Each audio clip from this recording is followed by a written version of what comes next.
A Fórmula 1 serviu um verdadeiro banquete para quem queria animação nas corridas e fez de Zandvoort cenário de 3 DNFs, estreia de um rookie no pódio e do Piastri um race winner mais uma vez. Mas tudo isso já é quase passado porque a Fórmula 1 chegou na Itália, no clássico circuito de Monza. Muitas expectativas estão lançadas e o final de semana de corrida já vai começar. Eu sou a Giovana, tô aqui com a minha irmã Luísa e a gente vai bater um papo sobre tudo o que rolou e ainda vai rolar nessa semana no mundinho da Fórmula 1. Então sejam bem-vindos ao Breakfast, a pausa que te conecta com a Fórmula 1. Nem dá mais pra lembrar que a Fórmula 1 esteve em férias. É verdade, nem me lembro. Depois do que aconteceu esse fim de semana, eu nem me lembro mais. Zandvoort animou os fãs que estavam preparando o psicológico para um segundo semestre.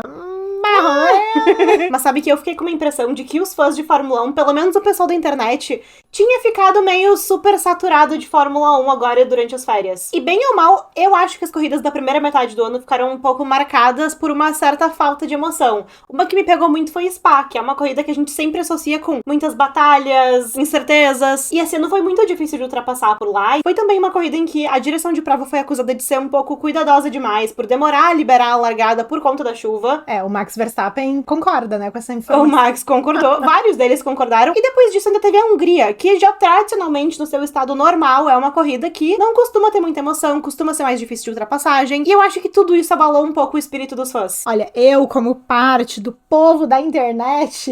Eu também. Eu tenho que dizer que eu não tava super animada com a volta das férias, porque eu imaginava que todas as emoções que eu mais gosto do esporte não estariam tão presentes no segundo semestre. Então, assim, eu acho que bastante gente vai se identificar com isso que eu vou dizer. Mas eu fiquei tão feliz de ser surpreendida com a corrida de Zandvoort. Eu fiquei tão feliz, que aí eu reparei o quanto eu tava sentindo falta nessas férias da Fórmula 1. Porque assim, o GP da Holanda, ele foi um prato cheio pros fãs que querem emoção. A gente teve nada mais, nada menos do que 3 DNFs. Eu acho que foi a corrida em que mais coisas aconteceram nessa temporada até agora. Sim, Oscar Piastri largou da pole.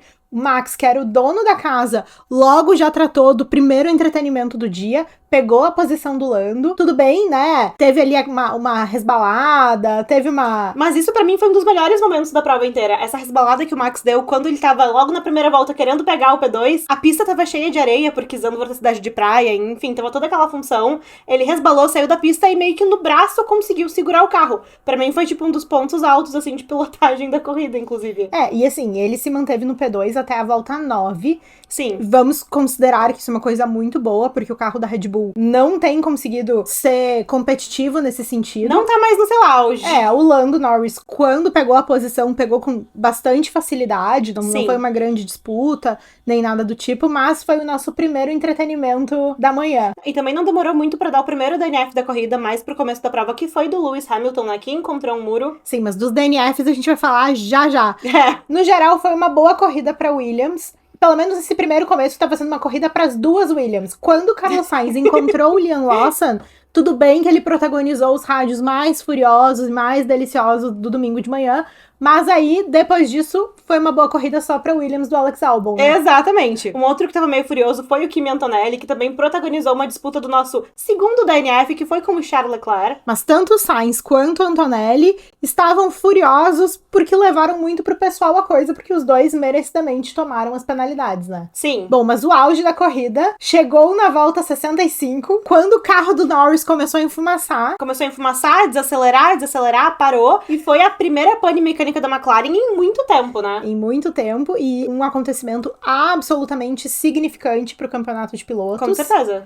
Especialmente pro campeonato de pilotos do Norris, né? Bom, mas daí, depois de tudo isso, Isaac Hadjar foi alçado ao seu primeiro pódio, Max Verstappen foi ao P2, né? Seria P3. Exatamente, e o Oscar firmou a vitória, né? Reforçando a posição dele do campeonato, aumentando a sua vantagem. E também ele igualou o número de vitórias da carreira em grandes prêmios de Fórmula 1 do seu mentor e empresário, Mark Webber. Eu acho que vale também uma menção honrosa pro Scala Grid Ollie Berman. E como teve Scala Grid? Eu não sei porque teve 3 DNFs, mas... Não sei, mas o Ollie Berman, ele largou do pit lane e terminou em P7. Uhum. Eu concordo que os DNFs subiram todo mundo de posição, mas ele largou largou do pit lane. O Lance Stroll também largou da última posição e ele terminou em P8. E o Alex Albon do P15 pro P5. Então, muito bem, galerinha, muito bem. Apesar dos DNFs, né, tem o mérito também dos pilotos e das suas equipes. E tu, inclusive, comentou que o auge da corrida foi o carro do Lando Norris enfumaçado. Aí, na minha opinião, né? Mas eu acho que o auge real foram os 3 DNFs que a gente teve. Porque são 3 DNFs de 2 equipes.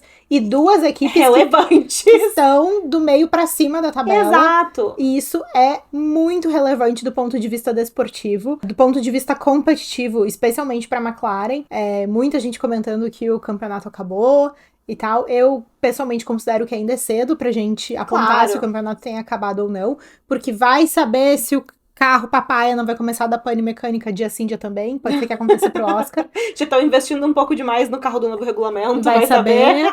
É um fato muito relevante. Então, Lando Norris, Charles Leclerc e Lewis Hamilton não terminaram a corrida de Zandvoort. Pra começar falando do DNF do Lewis, que pra mim foi uma coisa, sei lá, foi um errinho meio bobo, foi uma coisa que poderia ter acontecido com qualquer um, eu acho, né? Ficou essa sensação de que não precisava ter acontecido, né? E eu acho que juntou um pouco essas condições úmidas que tava a pista, tava com areia. Também tem a questão de que o Lewis não tá tão adaptado, por exemplo, quanto o colega de equipe dele é o carro da Ferrari, né? Sim. Porque mesmo que a Ferrari esteja um carro muito difícil de pilotar até então, o Leclerc, ele tá conseguindo uns resultados melhores do que os do Lewis, por enquanto. E, por sua vez, o Leclerc, ele foi tirado da prova, porque ele foi atingido pelo Antonelli. Foi. Então, foi um erro do Kimi, e o Kimi reconheceu isso. O Toto Wolff, na entrevista, defendeu, obviamente. Correu pra defender o Kimi. Mas o Leclerc também, ele falou, olha, foi um erro, erros acontecem, nós pagamos os preços pelos nossos erros, e hoje tô eu aqui pagando esse preço junto. Faz parte. E um discurso muito forte do Toto Wolff também foi que, obviamente, eles não querem que o menino fique batendo o carro, mas que ele entende que isso faz parte do processo de aprendizagem do Kimi. Sim. Kimi Antonelli, que completa 1 ano agora do seu anúncio, né? Estamos chegando em Monza. Porque ele foi anunciado em Monza no passado, que ele também bateu o carro no primeiro TL que ele participou, né? Aí, então, será que ele já cumpriu a cota? Porque ele já teve um DNF nas férias. É que o jet ski dele acabou a gasolina, Acabou a gasolina. O combustível, não sei o que move um jet ski, mas enfim. Tudo bem, vocês entenderam. E agora... Então, tivemos, né, esse acidente envolvendo ele e o menino Leclerc em Zandvoort. O que nos espera exatamente em Monza para o menino Antonelli? Pois não sei. Tá chegando Monza, tá ficando meio nervoso. Ai, não sei. Vamos ver. Mas eu acho que, obviamente, é muito emblemático a gente ver 2 Ferraris fazendo um DNF na véspera de Monza. Mas, na disputa do campeonato, o DNF do Norris, ele foi muito mais significativo, especialmente se a gente considerar que ele foi por um motivo mecânico do carro, que não tava no alcance do Norris fazer alguma coisa sobre isso. E que isso impactou diretamente na disputa pelo título de campeão mundial dos pilotos. Exatamente. Inclusive, na hora que começou a enfumaçar o carro começou a desacelerar. O Norris, obviamente, estava comunicando com os engenheiros pelo carro. E ele falou, tá saindo muita fumaça. O próprio Norris, se não me engano, falou que tava tendo algum vazamento de óleo, alguma coisa assim. Porque começaram a sinalizar coisas no próprio painel dele. E eles começaram a debater o que poderia estar acontecendo. Porque logo, quando começa a acontecer algo desse tipo, a primeira avaliação é de segurança, tentar entender o que tá acontecendo e perceber se o carro vai precisar ser retirado da corrida, etc. Enfim, tudo isso acontece muito rápido. O Norris estava na volta 65 e ele não termina de fazer a curva que ele ia começar a fazer. Exato. Ele interrompe imediatamente, desce do carro e... Inclusive, a reação ficou até um pouco engraçada do pitbull, né? Porque o André Stella, que é um italiano super expressivo, que nem nós duas também, ele colocou a mão na testa e ele deu aquela espichada na boca de tipo... Eu vi, inclusive, um pessoal distorcendo falando que ele tava feliz com o DNF do Lando. Gente, pelo amor de Deus, né? Esse é o rosto do cringe. É o rosto do cringe. E me chama muita atenção o quão na defensiva o André Stella, que é o chefe de equipe da McLaren, ficou, porque, obviamente, ele vai proteger a equipe, proteger o carro, e não é uma boa imagem pra equipe ter um carro que tem uma pane mecânica, especialmente um carro que tá liderando os 2 campeonatos, né? Um carro que pretende defender o título dos construtores nesse ano, né? Exato, especialmente porque poderia ter acontecido perfeitamente com o carro do Oscar, como aconteceu com o carro do Lando. Sim. Ele, inclusive, não foi muito assertivo sobre o problema, ele não quis falar que foi alguma coisa no motor, que nem os rádios do Norris, inclusive o visual, né? Quando a gente vê saindo um monte de fumaça no carro, instintivamente a gente já presume pensa, né? que é o motor, que é a unidade de potência, e ele não confirmou isso. Eu entendo que eles não tinham escaneado o carro completamente ainda pra saber o resultado, mas ele se colocou numa posição muito defensiva, que me lembrou um pouco aqueles dias iniciais do André Stella na McLaren, que o carro era a carroça oficial, trademark, assim, sabe? Mas eu acho que isso também é um pouco da cultura ferrarista que ele carrega no sangue dele. De defender com unhas e dentes, de não falar mal, de procurar preservar todos os aspectos que qualquer outra pessoa possa falar mal. Sabe? Eu acho que é a escola da Ferrari, assim. Aquela que coisa carrega no italiana sangue. que o sangue é mais denso do que a água, sabe? Eu acho que é isso um pouco. E depois disso tudo, a gente tá indo pra Monza, né? Falando a home race do André Stella, mas também a home race da Ferrari, mais importantemente, da Pirelli também. Do Kimi Antonelli. Olha só quanta coisa. E o que será que a gente poderia esperar de Monza? Bom, muita coisa. É um circuito clássico que a gente conhece muito bem. Na verdade, a Fórmula 1 tem 75 anos. E o Grande Prêmio da Itália, em Monza, também tem 75 anos. Sim, e o recorde de volta, ele ainda é do Rubinho, de 2004. Pra reforçar esse aspecto histórico. Sim, e o recorde de vitórias, ele é empatado com o Hamilton e com o Schumacher, de 5 vitórias cada um. É muita coisa. É muita coisa. Agora, no ano passado, o circuito passou por algumas mudanças que foram consideradas bem relevantes. Os pilotos, no geral, não gostaram do que aconteceu, porque o circuito foi inteiro recapado. Isso. E eles acharam que várias características desse circuito clássico, tradicional, que todos eles adoravam, foi perdida a partir das mudanças que foram feitas no ano passado, né? Exato. Tiveram várias mudanças, as principais foram duas, que foi essa mudança no asfalto, porque não é só uma questão de recapamento, eles mudaram as características do asfalto, que cada pista tem uma diferente, e eles não preservaram a original de Monza, e no lugar disso colocaram um asfalto mais escuro, que absorve mais calor do sol, ele fica mais quente, e isso tem um efeito direto nos pneus, e também é um asfalto mais liso, que aí ele fica um pouco mais abrasivo. Além disso, os limites de pista também foram mudados, eles eram super altos, fazia muita diferença tu passar ou não com um pneu ali em cima. Sim,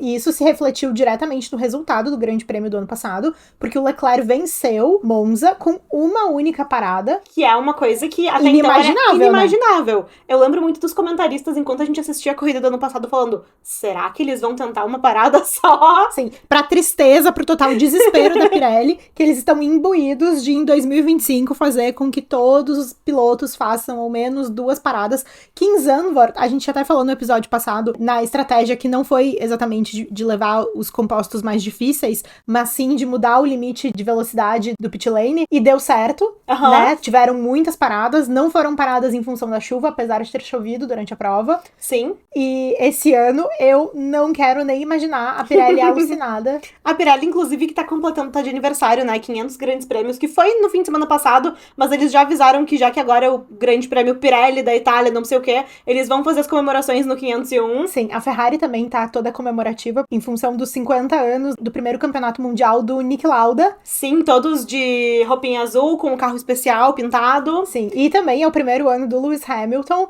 Então, assim... Que tem uma história pessoal com o Niki Lauda também. Então, super especial. O Hamilton vai fazer capacete especial. A Ferrari lançou as blusinhas azuis, que era a cor do macacão que o Niki usou durante todo o primeiro ano dele na Ferrari. Enfim, tem muitos detalhes muito especiais que um circuito clássico carrega e não tem jeito, carrega mesmo, né? E mesmo com todas as mudanças do último ano, do ano passado pra cá, não tiveram mudanças significativas. Ou seja, obviamente teve uma degradação de asfalto, mas nada que vá mudar muito o estado como eles encontraram no ano passado. É um circuito de difícil ultrapassagem, né? Mas eu sempre lembro... Aconteceu ano passado, mas agora eu sempre irei lembrar Lá vem. da ultrapassagem do Oscar Piastri na curva 4, logo na largada, que foi também um lugar super inusitado de se ultrapassar nesse circuito. Sim, ele usou de bastante criatividade pra isso. Então essa questão da alteração de algumas características da pista ter deixado a dificuldade um pouco mais fácil do circuito, de também ser um circuito de difícil ultrapassagem, eu espero ver pilotos mais criativos, cada vez mais criativos, e Oscar Piastri foi super criativo ano passado. Se você quiser ver essa ultrapassagem, vá no Instagram ou no TikTok do Bifest e veja o meme que nós fizemos com Conrad, Jeremiah, Papaias. Exato. É essa cena. E falando em coisas que não mudaram, a Pirelli vai levar os mesmos compostos do ano passado nesse ano. Então o C3 vai ser o pneu duro, o C4 vai ser o pneu médio e o C5 vai ser o pneu macio. Eu acho que já tá chegando numa ótima oportunidade pra gente começar a fazer as nossas apostas. Eu também tô achando, e antes da gente começar a apostar, eu queria convidar todo mundo a se juntar à nossa liga de F1 Fantasy. Olha, mas vocês façam bem feito, hein? Porque agora eu tô P9. Ai, eu não vou nem comentar onde é que eu tô na nossa liga, porque assim, olha, a Luísa, ela tem uma estratégia muito mais eficiente do que a minha. Na verdade, é uma estratégia, assim, eu sou uma ferrarista, né, gente? Então, assim, a minha estratégia, ela é conservadora.